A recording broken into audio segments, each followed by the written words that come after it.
A las 12:10 de esa noche, sonó mi teléfono. Mi hijo entró en pánico. Me dijo que mi nombre estaba en las noticias y me preguntó qué había hecho, pero horas antes, en la mesa de nuestra cocina, ya me estaban borrando de la Navidad. Mi nuera dejó su taza con cuidado, como hace la gente cuando quiere sonar razonable. Me dijo que tal vez sería mejor si este año no iba a la cabaña. La Navidad sería más fácil, explicó.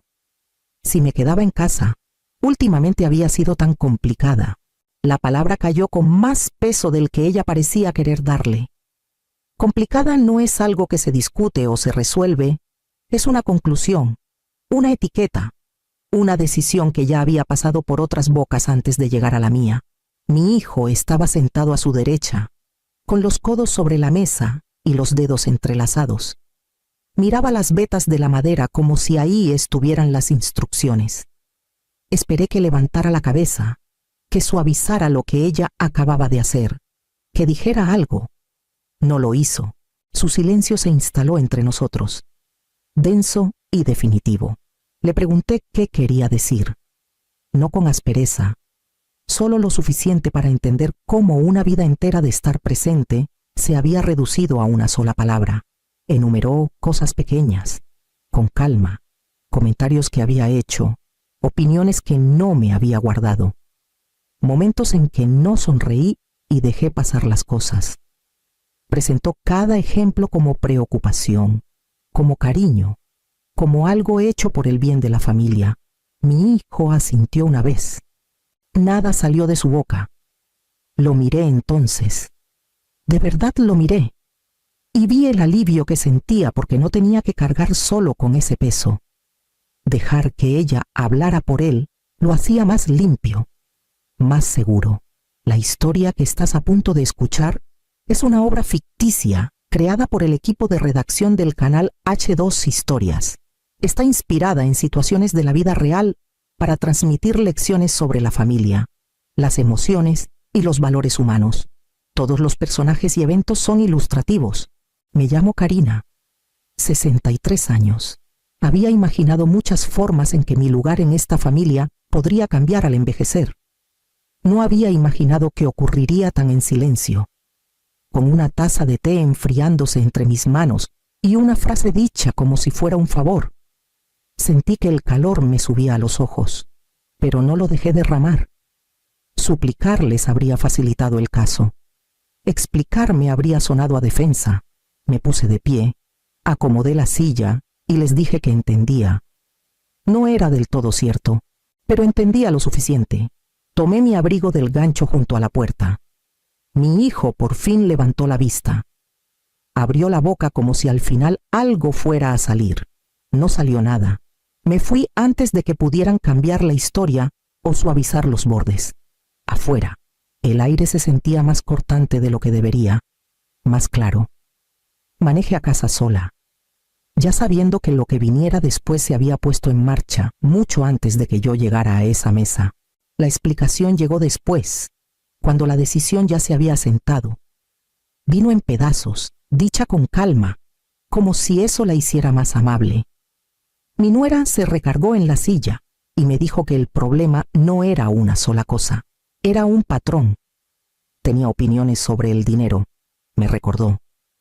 Cuando mi hijo habló de refinanciar la casa, le advertí sobre las tasas variables. Cuando mencionaron comprar muebles nuevos a crédito, les pregunté cuánto tiempo pensaban cargar con la deuda.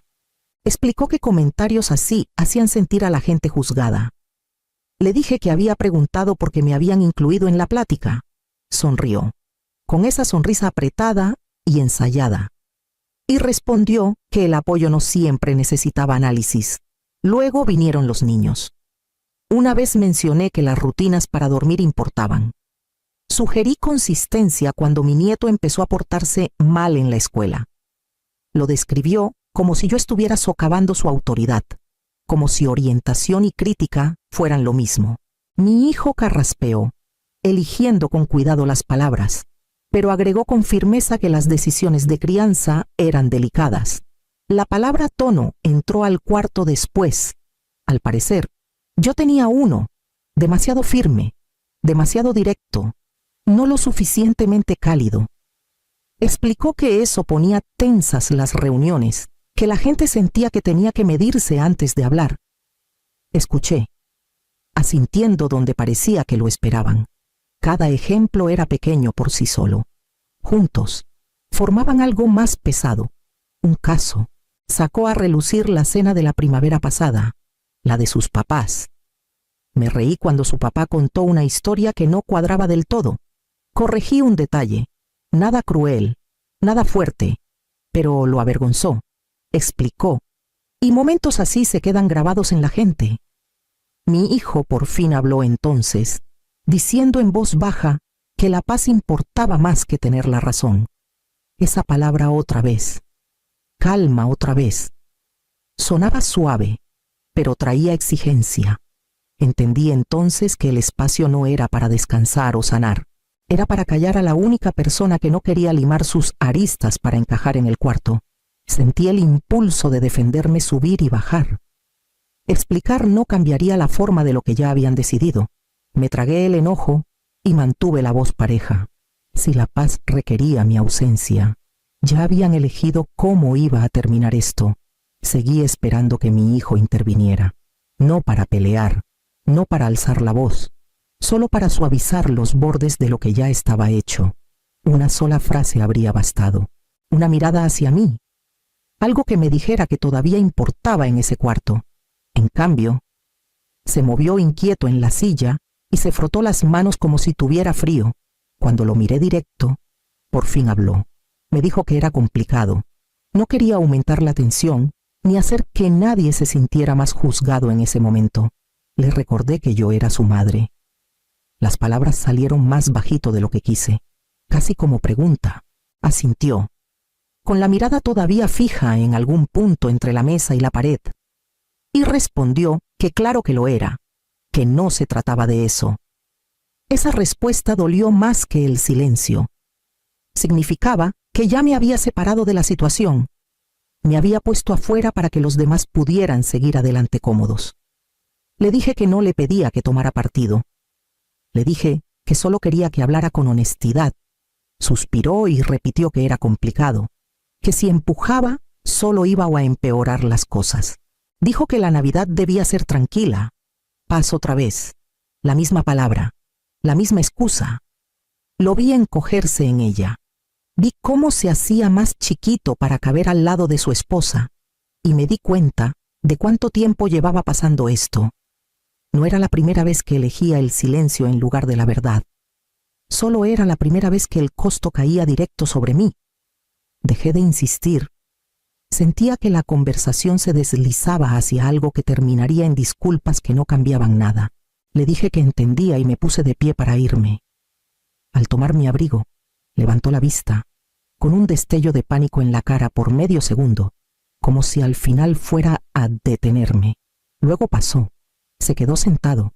Me fui sabiendo que la decisión no se la habían impuesto. Él la había aceptado mucho antes de esa tarde. Se fueron a la cabaña temprano la víspera de Navidad. No hubo pleito. No se quedaron en la puerta. Mi hijo me mandó un mensaje diciendo que ya iban en camino y me deseó unas fiestas tranquilas. La palabra tranquilas cayó justo donde quería. Le contesté con un simple buen viaje. Nada más hacía falta. Pasé el día como siempre, pero a menor escala. Puse un arbolito pequeño en la mesita y encendí las luces. Cociné algo sencillo y puse un solo plato en vez de 4. Envolví los regalos que ya había comprado y los apilé con cuidado.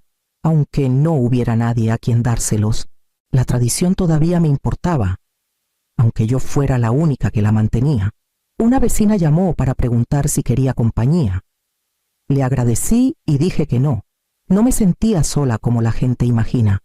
Me sentía contenida, controlada, como si me estuviera sosteniendo junta quedándome quieta. Más tarde esa noche, en víspera de Navidad, mi hijo mandó una foto desde la cabaña, la chimenea atrás, todos sonriendo, sin texto. La miré más tiempo del que quise. Luego puse el teléfono boca abajo en la barra. La calma me sorprendió. Esperaba enojo o lágrimas. algo lo bastante fuerte para justificar cuánto dolía esto. En cambio, había un silencio firme que se sentía deliberado, protector. Me di cuenta entonces de que la calma no era paz, era contención, era supervivencia. Me acosté temprano y dormí toda la noche seguida, la casa en silencio, el teléfono sin tocar. Lo que sea que me hubieran quitado este año, no se llevaron eso. La mañana de Navidad pasó sin interrupciones, ni llamadas, ni cómo estás. Solo espacio. Del tipo que la gente cree inofensivo porque parece educado. Pasé parte del día revisando una carpeta que guardaba en el cajón de atrás de mi escritorio. No escondida, solo discreta. Nunca la había sacado en las pláticas familiares. Nadie había preguntado qué era. Ya habían decidido que no estaba haciendo nada que valiera la pena explicar. Pensaban que no hacía nada. Pensé en las llamadas que salía a contestar, las que colgaba pronto cuando alguien entraba al cuarto. Mi nuera una vez bromeó que yo era muy reservada. Sonreí y cambié de tema. Era más fácil que explicar algo que nadie quería oír. Mi hijo nunca preguntó, tampoco, ni una vez, ni cuando mencioné juntas, ni cuando bloqueé tardes enteras, ni cuando dejé de dar opiniones sobre sus planes y empecé a guardar los míos. Hace unas semanas, se rió y preguntó si estaba armando rompecabezas para no aburrirme. Lo dejé creer eso. Corregirlo habría necesitado interés de su parte, y ya había aprendido a no exigirlo. La carpeta tenía apuntes, correos y borradores registros cuidadosos de las finanzas familiares y la planeación que había manejado en silencio y con esmero. Trabajo que no necesitaba aprobación de una mesa que ya me había echado del voto. Esa tarde, mi teléfono vibró una vez. Un mensaje corto de un número guardado sin nombre. Todo confirmado. Hora fijada. Después de medianoche, contesté con una palabra. Entendido. Cerré la carpeta y la guardé de nuevo. Por primera vez en semanas, me sentí firme, no enojada, no ilusionada, solo clara. Si algo había aprendido este año, era que ser visible es una elección. Y yo había pasado demasiado tiempo explicándome a gente que nunca pensó escuchar.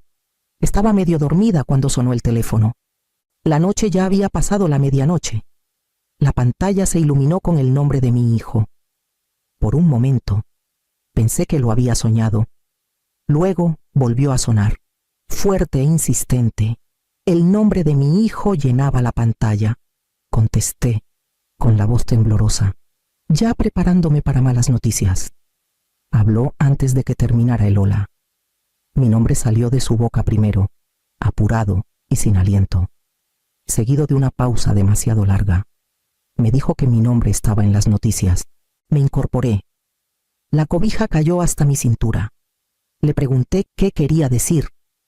Me dijo que acababa de saltarle una alerta. Titulares locales. Siguió hablando, pero las palabras se le enredaban.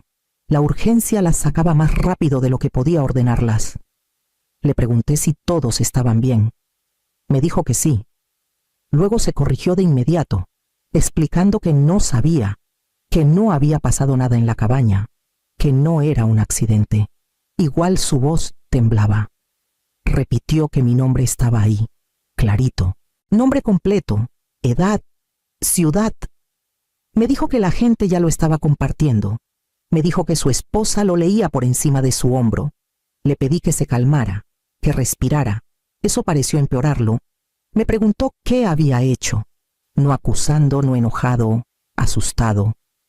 Asustado de lo que significaba que mi nombre estuviera público para él, para ellos, para la historia que creían entender. Miré el techo oscuro y sentí que algo encajaba en su lugar. Lo que estuviera pasando. Ya no era privado. Y por primera vez ese día, mi teléfono no se sentía callado para nada. Se quedó en la línea, respirando fuerte, como si colgar hiciera las palabras permanentes. Le pedí que me lo leyera. Hubo una pausa, el ruido de tela moviéndose, luego su voz otra vez, más baja. Leyó el titular despacio, como tratando de entenderlo mientras hablaba. mi nombre completo, mi edad, Guadalajara, Jalisco, un trámite judicial cerrado justo después de medianoche, una acción financiera ligada a un proyecto de desarrollo que llevaba años parado, mi firma autorizando la liberación de fondos y la transferencia de control. Se detuvo a la mitad y tragó saliva. Me dijo la cantidad después, tropezando con el número como si no fuera real. 8 cifras fondos que me habían confiado liberar después de años de preparación. Le dije que siguiera. El artículo explicaba el impacto en lenguaje claro y cuidadoso. Contratistas pagados, propiedades avanzando, un pleito resuelto que tenía a cientos de personas esperando. El momento era intencional, señalaba la nota, ejecutado justo después de las fiestas para evitar interferencias. La voz de mi hijo se quebró al llegar a la última línea. Me dijo que me nombraba como la parte decisiva, la persona que había sostenido todo en su lugar. Escuché sin interrumpir. Esto no era noticia para mí. Lo que me sorprendió fue lo chiquito que sonaba leyendo mi vida de vuelta desde una pantalla. Me preguntó por qué nunca se lo había contado. Le dije que oportunidades hubo. No lo discutió. Me dijo que su esposa seguía parada atrás de él, leyendo, sin hablar. Me dijo que todos pensaban que yo había bajado el ritmo, que me había retirado, que estaba aburrida, que no tenía nada en marcha. Lo dejé reposar. Me dijo que la noticia ya se estaba regando, que la gente conectaba puntos, que su teléfono no paraba de encenderse. Le dije que lo sabía. Por un momento, ninguno habló. El silencio ahora se sentía distinto, no pesado, revelador. Me di cuenta entonces de que lo más duro para él no era la magnitud de lo que había hecho, era la distancia. El hecho de que toda una vida había estado desenvolviéndose justo fuera de su vista y nunca se había dado cuenta. Cuando volvió a hablar, su voz era cuidadosa, casi reverente. Me dijo que necesitaba pasar a verme. Le dije que hablaríamos después. Después de colgar, abrí el artículo yo misma. Ver mi nombre impreso se sintió extraño, impersonal, como mirar a una desconocida que compartía mi historia. La verdad era simple e innegable. Nunca habían sabido en qué me estaba convirtiendo. El teléfono no paró después de eso. Mi hijo llamó de nuevo antes de que terminara de leer el artículo. Luego otra vez. Su nombre seguía iluminando la pantalla, cada vez más urgente. Lo dejé sonar. Necesitaba el espacio para pensar sin que su miedo llenara el cuarto. Más tarde esa mañana, llegaron mensajes. Primos que no oía desde hacía años escribían rápido, llenos de signos de exclamación y felicitaciones a medias. Un viejo colega escribió que siempre supo que yo era capaz de más. Otro preguntó si estaría disponible para una llamada rápida por la mañana. De pronto, todos tenían preguntas. De pronto, todos recordaban mi nombre. Mi nuera tardó más. Cuando llegó su mensaje, era cuidadoso, casi formal. Escribió que esperaba que estuviera bien, que todo debía sentirse abrumador. Terminó con una línea sobre querer hablar cuando yo estuviera lista. No había disculpa. No reconocía la mesa de la cocina. Solo una prueba suave, para ver cómo estaba el terreno ahora. Bajé el teléfono y dejé que se acumularan los buzones de voz. Cada uno sonaba distinto. La voz de mi hijo pasaba del pánico a la urgencia y luego a algo como arrepentimiento. La familia extendida alternaba entre orgullo y curiosidad. Algunos preguntaban qué significaba esto para los demás, como si mis decisiones privadas siempre hubieran sido de ellos. No contesté de inmediato. Por una vez, no sentía la necesidad de manejar la reacción de nadie. El silencio que les di no era castigo. Era un límite tomando forma. Había pasado años estando disponible, suavizando las cosas, explicando mi tono, ajustando mi presencia para que los demás estuvieran cómodos. El acceso se había dado por sentado, no ganado. Escuché 2 veces el último buzón de mi hijo. Me dijo que estaba preocupado, me dijo que estaba orgulloso, me dijo que no había sabido. Esa última parte se me quedó. Para cuando las llamadas bajaron, había tomado una decisión callada. Las pláticas pasarían, las explicaciones llegarían, pero no a demanda, y no a costa de mí misma.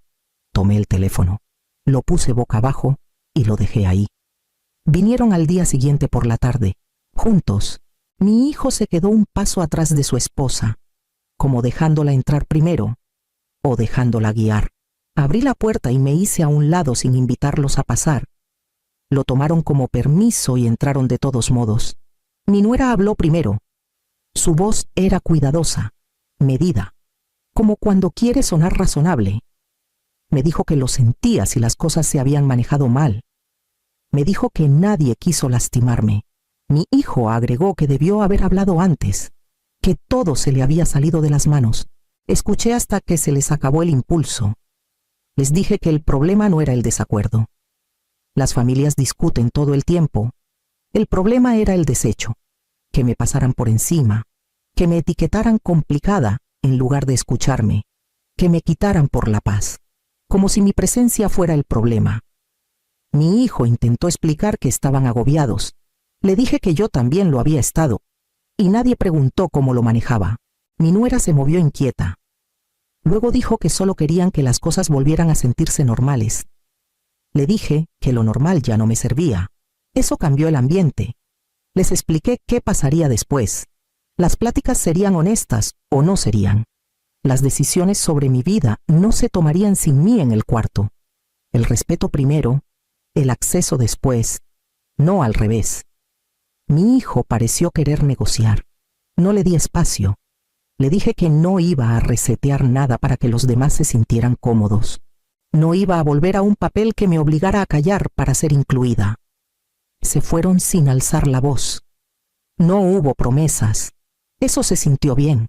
Cuando cerré la puerta, la casa se sintió firme otra vez. No reparada, solo clara. No volví a la cabaña el año siguiente. Se lo dije a mi hijo temprano, con calma, que me quedaría en casa. Asintió y no discutió. Eso era nuevo. Después hablamos más despacio, en términos más tranquilos. Las llamadas llegaban cuando había algo real que decir. Las visitas con aviso, no por dado. Mi nuera mantuvo distancia al principio. Cuando hablamos, era cuidadoso, luego más firme. Nadie me pidió que suavizara nada. Nadie me pidió que fingiera. Eso valió más que invitaciones. Seguí construyendo mi vida como había aprendido con intención. Las juntas seguían en mi agenda. El trabajo continuaba. Elegía dónde ponía mi energía y quién la recibía. Pasaba mis días con propósito. Elegía dónde ponía mi energía y quién la recibía. Mi vida ya no esperaba reconocimiento. Hay una lección en esto que no llegó con el titular.